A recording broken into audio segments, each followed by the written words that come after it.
नमस्कार। आप लोग क्रॉनिकल की जो समसामयिकी की किताब है उसमें ओपन करिए विज्ञान एवं प्रौद्योगिकी को। विज्ञान एवं प्रौद्योगिकी के जितने भी ये यहाँ पे टॉपिक दिए हुए हैं उनको हम देखने जा रहे हैं। आपको मैं बताऊंगा कि यहाँ पर कहाँ से सवाल बन सकते हैं, कैसे आपको कवर करना है। और रीड विथ अस के तहत अगर आप हमारे साथ इसको पढ़ते चले जाएंगे तो आपकी तैयारी निश्चित तौर पर बहुत अच्छी हो जाएगी। कारण ये होता है कई बार आपको समझ में नहीं आता है कि क्या पढ़ना है क्या छोड़ना है, और कई बार आलस में ये पढ़ नहीं जाते। पहली न्यूज आप यहाँ पे देखिएगा, James Webb telescope dark matter का स्पष्ट मानचित्र, ये न्यूज है। तो डार्क मैटर का स्पष्ट मानचित्र, ये 26 जनवरी की बात है। वैज्ञानिकों ने डार्क मैटर का अब तक का सबसे स्पष्ट मानचित्र जारी किया है। डार्क मैटर का, अब ब्रह्मांड का केवल 15% हिस्सा ही सामान्य पदार्थ है, शेष क्या है? Dark matter. 85% क्या है? Dark matter. डार्क मैटर क्या होता है? डार्क मैटर जो है वो एक, आप कह सकते हैं कि रहस्यमयी पदार्थ है। और रहस्यमयी पदार्थ जिसकी उपस्थिति केवल गुरुत्वाकर्षण प्रभावों के माध्यम से ही महसूस की जा सकती है, बाकी आप उसको नहीं जान सकते हैं। आकाशगंगाओं के घूर्णन की गति और उनके स्थिरता बनाए रखने में गुरुत्वाकर्षण रीढ़ का कार्य करता है ना। सबसे महत्वपूर्ण चीज ये है, गुरुत्वाकर्षण रीढ़ के रूप में ये कार्य करता है। तो इसे कमजोर गुरुत्वाकर्षण लेसिंग का उपयोग करके बनाया गया है, जेम्स वेब टेलीस्कोप का जो ये टेक्निक इसमें यूज की गई है। और ये मानचित्र से 8 से 10 बिलियन वर्ष पीछे देख सकता है, यानी कि डार्क मैटर को देख के इतना पीछे जा सकता है। तो जेम्स वेब टेलीस्कोप ने डार्क मैटर का मानचित्र बनाने के लिए किस तकनीक का उपयोग किया है? तो ये तकनीक है कमजोर गुरुत्वाकर्षण लेंसिंग, वीक ग्रेविटेशनल लेंसिंग। ये आपसे पूछा जा सकता है। कमजोर गुरुत्वाकर्षण लेंसिंग, वीक ग्रेविटेशनल लेंसिंग, यही टेक्निक है। ठीक है, बाकी ये 26 जनवरी 2026 तिथि उतनी इंपॉर्टेंट नहीं है, और डार्क मैटर भी आप जान गए। अगली जो न्यूज है, WEF वर्ल्ड इकोनॉमिक फोरम 2026 में भारत की व्यापक एआई रणनीति, है ना। तो भारत की व्यापक एआई रणनीति का अनावरण किया गया है इसमें। वर्ल्ड इकोनॉमिक फोरम 2026 जो बैठक हुई है 22 जनवरी 2026 को, ये उसमें जो बैठक हुई उसमें भारत ने 5 स्तरीय एआई पारिस्थितिकी तंत्र की रूपरेखा प्रस्तुत की है। तो यहाँ पर पूछा जा सकता है कितने स्तरीय? 5 स्तरीय। जो इसका मॉडल रहा है उसमें भारत 12 विशिष्ट डोमेन आधारित एआई मॉडल विकसित कर रहा है। 95% कार्यभार छोटे मॉडलों के द्वारा संभाला जा रहा है। ठीक है, तो 12 के बारे में दिया जा रहा है कि 12 विशिष्ट डोमेन आधारित एआई मॉडल विकसित कर रहा है भारत। बुनियादी ढांचे की बात की जाए तो $70 अरब का निवेश, डेटा सेंटरों को बिजली देने के लिए शक्ति अधिनियम लाया गया है, और इसके तहत निजी परमाणु ऊर्जा की भागीदारी की बात की जा रही है। और कृषि हेतु किसान ई मित्र और अनुवाद के लिए भाषणी का उपयोग किया जा रहा है। तो देखिए, कृषि के लिए किसान ई मित्र और अनुवाद के लिए भाषणी सुमेलित करने में ये पूछा जाएगा।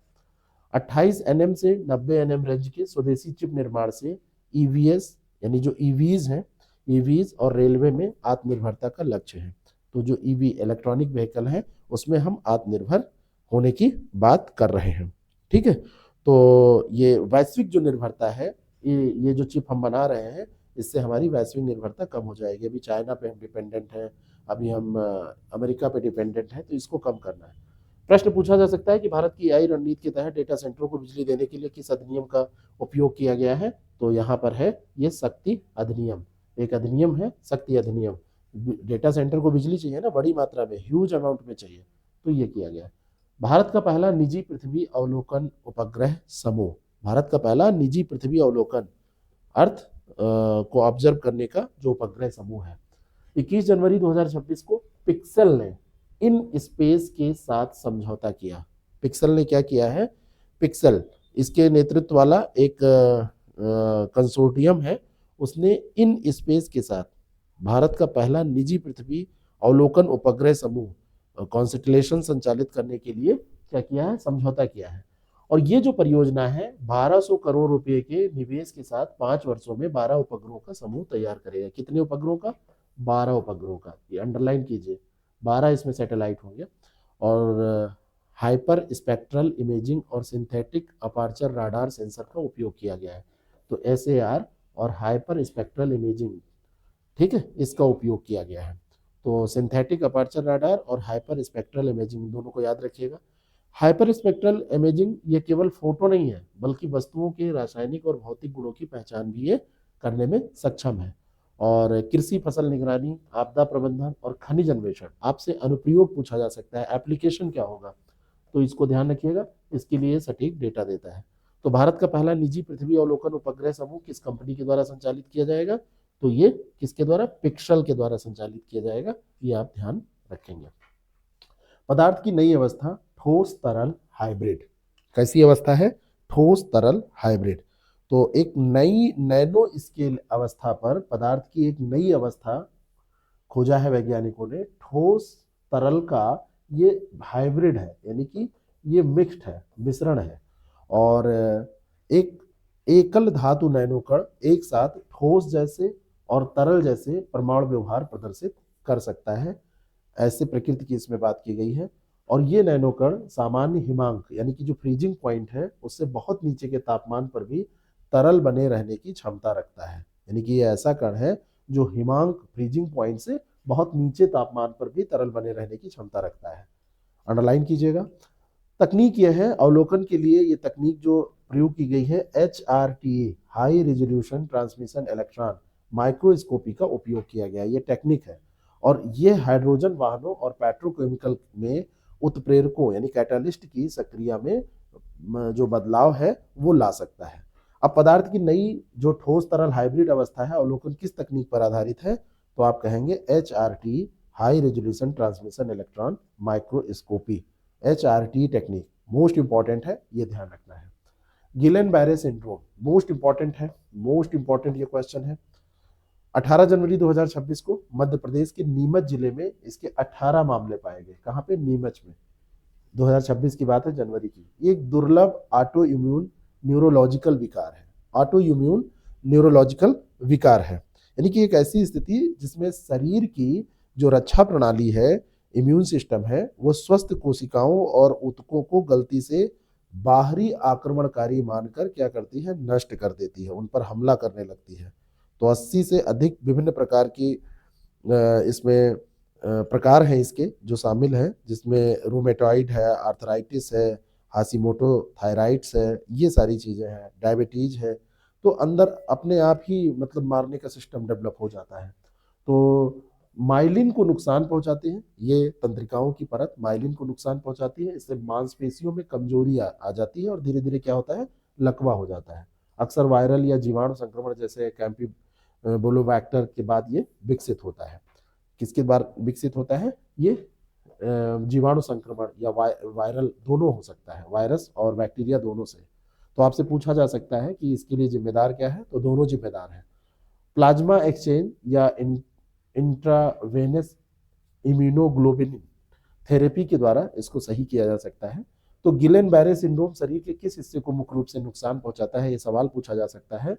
तो ये तंत्रिका तंत्र की माइलिन परत को, माइलिन परत कहाँ है, तंत्रिका तंत्र, उसी को ये नुकसान पहुंचाने का काम करता है, ये ध्यान रखिएगा। कवच 4.0 गुजरात के बाजवा अहमदाबाद खंड यानी 96 किलोमीटर पर कवच 4.0 को शुरू किया गया है। अब ये जो कवच 4.0 है, ये गुजरात, ध्यान रखिएगा, गुजरात में इसको शुरू किया गया है। और ये SPAD रोकथाम, स्वचालित गति नियंत्रण और SOS सुविधा इसमें शामिल की गई है, यानी कि सेफ्टी के लिए ये कवच क्या है, सेफ्टी के लिए है। और इसमें कोहरे जैसी कम विजिबिलिटी में लोको पायलट को डैशबोर्ड पर सिग्नल आने लगते हैं। तो स्वचालित ब्रेक भी है, यदि पायलट सिग्नल की अनदेखी करता है तो सिस्टम अपने आप ब्रेक लगा देता है ना। और ये SIL4 सेफ्टी इंटीग्रिटी लेवल 4 ये मानक प्रमाणित है ये, और जो सुरक्षा का उच्चतम वैश्विक मानक है, यानी कि विश्व स्तर पर SIL4 सबसे उच्चतम मानक है, उससे ये कवच 4.0 क्या है, प्रमाणित कर दिया गया है।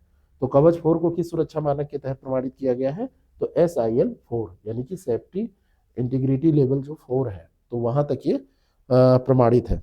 तो इसमें खराब मौसम है या फिर कुछ ड्राइवर लापरवाही कर रहा है, स्पीड तेज हो गई है ना, तो इससे क्या होगा, ये कंट्रोल करेगा कवच 4.0। तो अभी गुजरात के बाजवा अहमदाबाद खंड पर इसको शुरू किया गया है।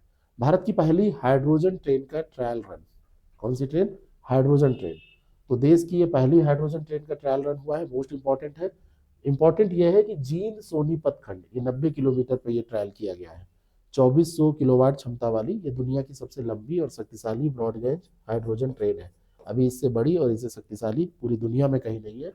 और इम्पॉर्टेंट ये है क्योंकि हाइड्रोजन ट्रेन है तो केवल जलवायु छोड़ती है। स्पेन के सहयोग से इसको जींद में हाइड्रोजन प्लांट जो है वहीं पर स्थापित किया गया है, और ये हाइड्रोजन और ऑक्सीजन की प्रतिक्रिया से बिजली पैदा करने का काम करता है। भारत की पहली हाइड्रोजन ट्रेन के ट्रायल रन के लिए किस रूट का चयन किया गया? तो ये Jind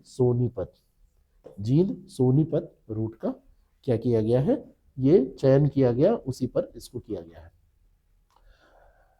residue upgradation facility RUF है ना, हाइड्रो क्रैंकिंग तकनीक है, और ये हिंदुस्तान पेट्रोलियम कॉर्पोरेशन लिमिटेड ने आंध्र प्रदेश में इसको प्रारंभ किया है RUF को। ये प्रतिवर्ष 3.55 मिलियन मीट्रिक टन भारी अवशेषों को क्या करती है, संसाधित कर सकती है, इतनी क्षमता इसमें है। रेसिड्यू हाइड्रो क्रैकिंग का उपयोग करके, यानी जो टेक्निक है वो रेसिड्यू हाइड्रो क्रैकिंग टेक्निक है, तो भारी अवशेषों को उच्च मूल्य वाले उत्पादों में ये बदल देने का काम करती है। अब इससे क्या होगा, एक तो जो बेकार चीजें हैं उनका उपयोग हो जाएगा और अच्छा दाम मिल जाएगा।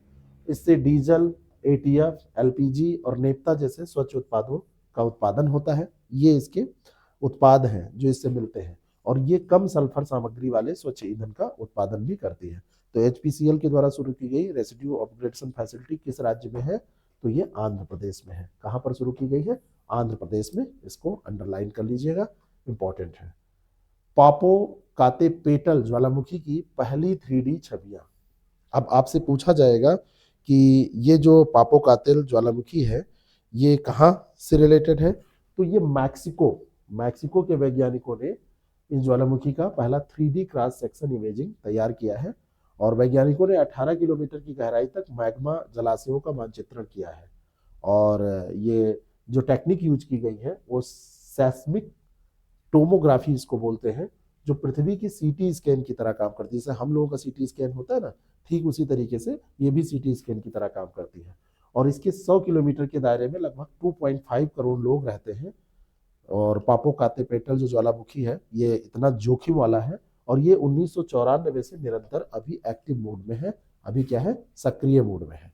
तो आपसे यहाँ पर जो सवाल पूछा जा सकता है वो ये पूछा जा सकता है कि आंतरिक भाग की जो 3D छवियां तैयार की गई हैं तो ये किस ज्वालामुखी की गई हैं? तो ये पापो काते पेटल।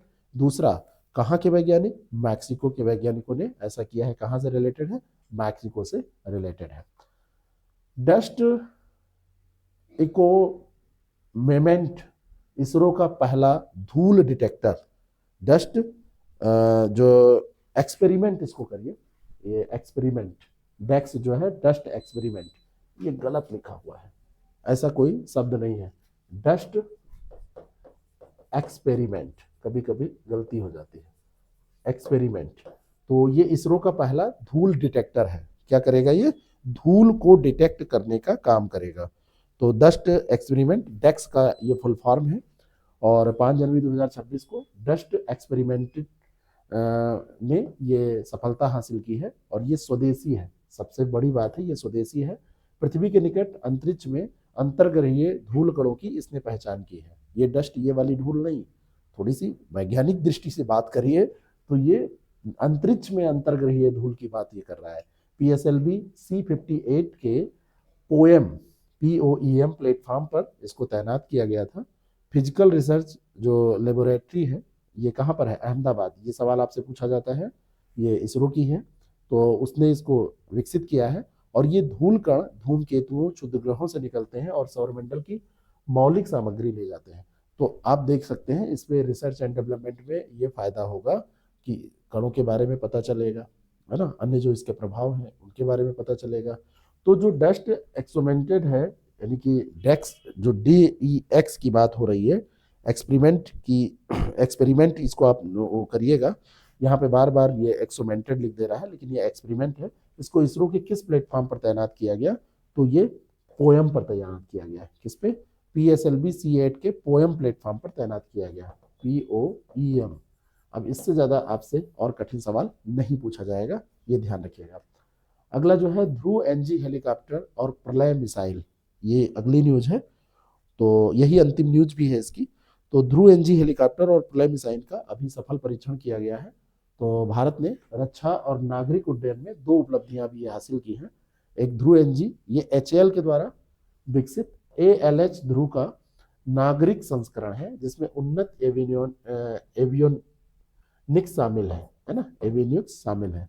और दूसरा है प्रलय मिसाइल, ये डीआरडीओ के द्वारा विकसित है। तो दोनों पूछा जा सकता है। और ये सबसे इंपॉर्टेंट यहाँ पे बनता है कि जो प्रलय मिसाइल है, ये सतह से सतह पर मार करने वाली मिसाइल है और क्वाजी बैलिस्टिक मिसाइल है। बैलिस्टिक में क्वाजी बैलिस्टिक, और इसकी जो रेंज है 150 से 500 किलोमीटर है। और ये उड़ान के दौरान पैतरेबाजी कर सकती है ना, ये मैन्यूवरेबल है और ये पैतराबाजी कर सकती है। और ये तोपखाने और लंबी दूरी की मिसाइलों के बीच के अंतर को भरती है। बहुत लंबी दूरी और जो छोटे तो उसके बीच में है, क्वाजी बैलिस्टिक है।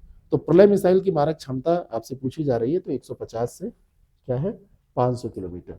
ठीक है, तो ये जो प्रलय है ध्यान रखिएगा, इसी की क्षमता की ये बात हो रही है। और इसको डेवलप किसने किया है? डीआरडीओ के द्वारा इसको विकसित किया गया है। तो ये हमारे और है। बाकी इसमें देखिए, एक यहाँ पे बैटरी पैक आधार संख्या का क्वेश्चन आपको मिल जाएगा। इसका प्राथमिक उद्देश्य क्या है? तो इसका जो प्राथमिक उद्देश्य है वो है एंड टू एंड ट्रेसेबिलिटी सुनिश्चित करना बैटरियों की। दूसरा है फार्माकोविजिलेंस, ये डब्ल्यूएचओ का फार्माकोविजिलेंस जो डेटाबेस है, भारत का वर्तमान इसमें रैंक जो है वो 8वां स्थान है। भारत की जो रैंक है वो डब्ल्यूएचओ के फार्माकोविजिलेंस डेटाबेस में 8वें स्थान पर भारत है। R&D रिसर्च एंड डेवलपमेंट खर्च की बात करें तो अपनी जीडीपी का लगभग कितना करता है रिसर्च एंड डेवलपमेंट पे भारत खर्च? 0.6% से 7% के बीच में। और एआई नियमन की बात करें तो एआई टूल के द्वारा अपमानजनक सामग्री उत्पन्न करने के कारण जो मिनिस्ट्री है उसने एक्स, जिसको पहले पूर्व में ट्विटर कहते थे, उसको नोटिस जारी किया। किसको नोटिस जारी किया? एक्स को नोटिस जारी किया है, ट्विटर को नोटिस जारी किया है।